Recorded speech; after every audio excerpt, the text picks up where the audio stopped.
think Keox had a vlog on our YouTube channel. Like, he's probably the biggest ensemble of league talent to date for League of Legends. Like all the big Euro teams aside from I think Navi and Moscow 5. There might have been a few other big Euro teams not there, but that's COGU and everybody there. So the atmosphere is pretty awesome. But yeah, usually you just wait until your match is called.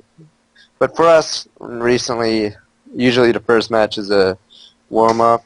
So usually both teams play really poorly. It just happens that you're against an easy opponent, you can beat them like that. Like, oh yeah, I remember IEM Kiev was the worst. I believe we moved into we didn't find our apartment place until the second day. So we stayed at a hotel. Stayed at a hotel the first day, and then on the day we had to play, we walked in Kiev for like 3 hours looking for our place in snow and slush. It was really bad, and then we finally found it, and then we had to go to the event. I think we made it with like 30 minutes to spare or something to play Curse, and then apparently Curse probably had problems too because their team also, like both teams played horribly bad that first game. Just happened that we won that, so. So yeah, usually it's a warm-up game. What else is with MLGs? So usually you sit around the event for most of the time. Like usually people go, "Oh, you're traveling so much," but no, most of the time you're at the event. Like you don't get to go that far away from the event because you don't know if your team has to play in a few hours. Like at MLG, problem was no one knew the schedule until they got there. So like teams on the second day, teams were told to get there at 8 a.m. Or like warm-up was 8 a.m. and I think the game started at 10 a.m. And the night before, I think the last game ended at like 1 or 2 a.m. So everyone got there at like 9 or something, and then some teams realized that they wouldn't play until 4 p.m. because they didn't write down the bracket, so that was really annoying. So they should probably fix that because I think they treated League like it was Halo, like maybe like an open bracket or something that maybe a lot of teams would not show.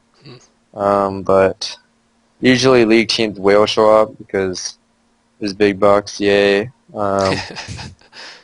So they should probably do it like IPL. IPL like sets the bracket like a week in advance. Like everyone knows who they're facing the first week.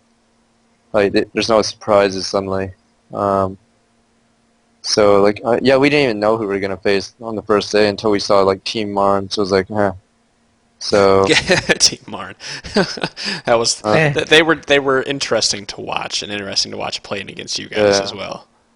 And it seemed like your side of the bracket was a little more stacked than the other side, I think. Yeah, that's what we figured. Like we saw the top Euro teams on our side of the bracket as well as I think TSM Evil, but I think since Sauce had graduation, he didn't play as well as once figured. Yeah, because we figured the Bob bracket was really weak because it was all the teams that had shuffled in NA, and it was Right. some of the weaker Euro teams.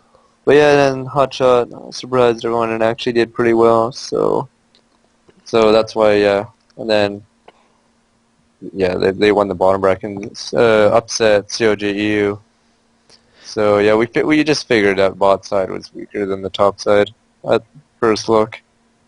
Now, when you walk into a tournament, do you guys still get any kind of jitters or anything? Or I mean, I know you're friends with a lot of the pro players, but do you still go, "Oh my God, there's so and so," or are they peers to you? Uh, uh, right now we probably look at them as I don't know inferior. I don't know. We just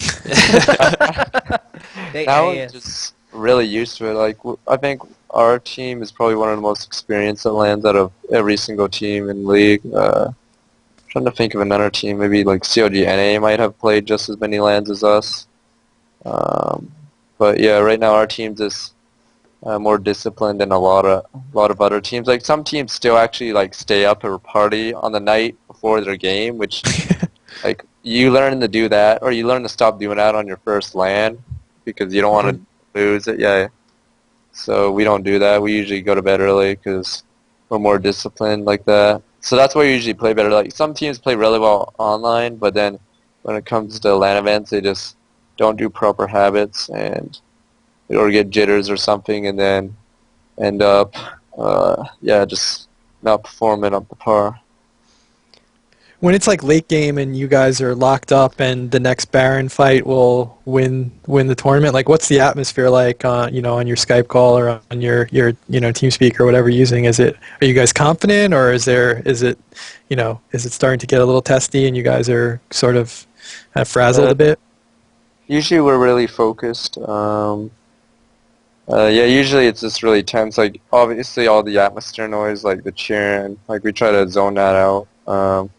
But yeah, usually it's really tense. Like usually we try to make sure there's no silent moments in our chat because the moment it gets quiet on your Skype or whatever, then you start hearing the cheering, then it sort of distracts you. So we try to keep our minds in the game by constantly chatting. But yeah, usually like I don't think we've ever actually tried to give up unless it was blatantly obvious we are gonna lose or something. I don't think we've.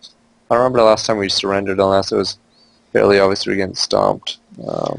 Well, But speaking of yeah. team chat, let's say it comes to maybe a point where there's a couple seconds of silence or even talking. Does your bottom lane talk to each other quite a bit? Does everybody talk the entire time? I mean, or do you guys just kind of know what you're doing? You're saying, hey, so and so is over here at their blue buff. Can you guys give us kind of like in Uh, depth of what's going on in your team chat? I think botline does talk a bit. It's just that usually I just try to zone them out because I don't really care what they're saying. So yeah, often I think they are sort of talking, but usually it's me and Reggie talking a lot. Like we always encourage Darius to say something. Like usually he tells us his lane's being camped or something. It's really demoralizing when he says that. Like after the second time he's died, or he hasn't like said anything. He's being zoned like crazy. So we have to work on that. See, But guys, I'm you, not the only one who's like that. I just want to throw that out there. but usually, yeah, it's just me calling out like where the enemy jungle is. Since we don't run CV, I usually try to like make sure my team doesn't get ganked while setting up ganks. So it's good. Yeah, so I usually have to keep talking and make sure the enemy or our team knows that so and so the jungle is likely at that location. Then make calls for objectives early game, but then usually mid to late game, Reggie starts making calls to decide where we have to go, what objective we should do. Like usually, but I think our team probably has the most success at pushing down like mid suddenly, even in bad situations. Like usually Reggie will call down, push this tower down, even though the enemy's like looking for a team fight. We usually just rush objectives like that more than any other team. But yeah, but early game it's more like the jungles role to just call out objectives because you can go for blue. Like you can tell your bot lane to push up, mid lane to push up, and then that gives you a better position to take their blue if say you're blue side and you want to get their blue buff. Another thing I noticed at the last tournament was that you were calling out your smite damage before you guys would do Dragon or Baron. Is that something new Yeah, you've that been was doing? yeah. I've been doing it recently. But yeah, usually I don't want like the last thing you want is to miss your smite to an enemy. Usually I don't want my team to like do like sudden burst damage suddenly, and then suddenly the smite target is suddenly like 200 or it's like at 200 HP suddenly because it went from like 1500 to like 200 because everyone bursted it down randomly. So I usually call it a smite target. Yeah, it's sort of somewhat recent. Like it's better. It's good to communicate stuff like that. So it's harder for the enemy to steal it. Um, yeah, stuff like that is really good. Like we communicate summoners and stuff. What skills are up? Because if we don't have a certain skill or something up, then obviously we're gonna be all of us are gonna be less hesitant to run away from a fight. And if all our skills are up, we can go. Let's go make a gank happen. Let's force something so we can use these skills and hopefully come out ahead. Yeah, that was one thing I noticed at GESL is actually that is Reggie's point of view on the stream for the final anyway, and then I noticed that your team seemed the communication seemed better than from the last time I had heard it. I guess probably in some kind of scrim. Has that been something that's been gradually an improvement? Is it just a factor of that you guys have been playing together now for well Uh, over a year? it's been improving, but yeah, usually in our scrims, it doesn't ever seem that we're talking. I don't know if people are trying. Like it's sort of like the TSM. Yeah, problem is that we don't really try hard or something in scrims. Like I don't know what's up. Like I think our like win rate in scrimmages is one of the lowest out of all the teams in the league. Like we lose to everybody in scrims. Like like there are very few teams that we consistently beat in scrims. So yeah, usually it's our communication will be much better in tournament play because everyone's trying to make an effort to talk. So Terry, are you still there, buddy? Oh yeah, I'm still here, just listening, Oh, taking it all in. I want you to kind of start rounding this out here, if you don't mind, with our last couple questions. Okay, great. So just a quick one. In early season 2, you kind of topped the solo queue ladders. Do you think you're going to shoot for that again? And when it did happen, was it just happenstance, or were you actually going for it at the time? I was probably going for that at the time. I probably won't try it again because your queue time goes to hell. And in order to do something like that, you have to play like literally the same jungles. Like you just have to play the OP stuff. Like pretty sure a lot of players could get rank 1. Like if they only played Rise or something stupidly easy. Like you notice in NA solo queue, anyone who picks Urgot's called a tryhard. They have no honor because everyone knows that Urgot should stomp the bottom lane pretty handedly. So I probably won't ever make a run at it unless, yeah, there's some incentive because it's just a long queue time. That's not to say I don't win or I don't play to win.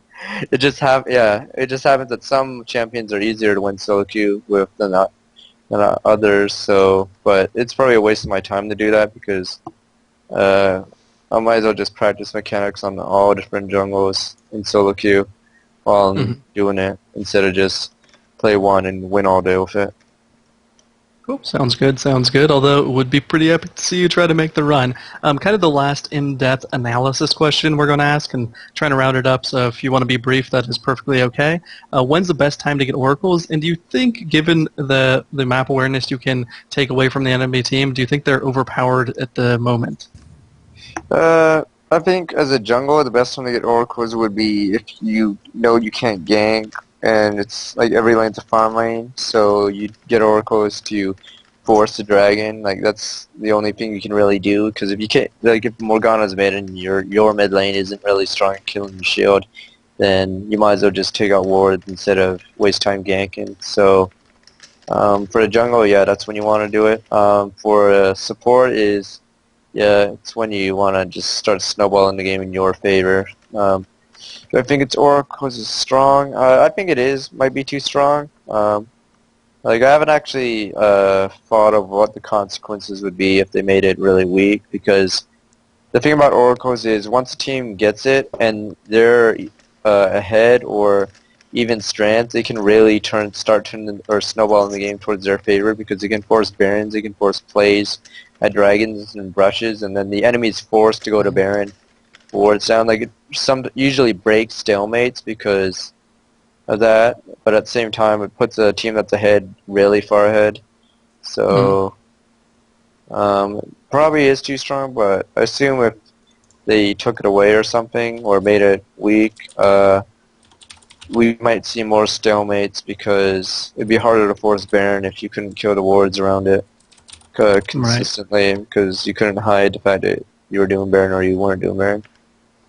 Right, and I guess one last question that I'm kind of adding in here, so I'm being a little bit greedy. CV, it seemed like TSM was kind of the last pro team to stop using CV, clairvoyance that is. Do you think it's going to make a run, or does Riot really need to buff it before people start picking it up in competitive play again? So yeah, I think M5 might have been one of the last teams.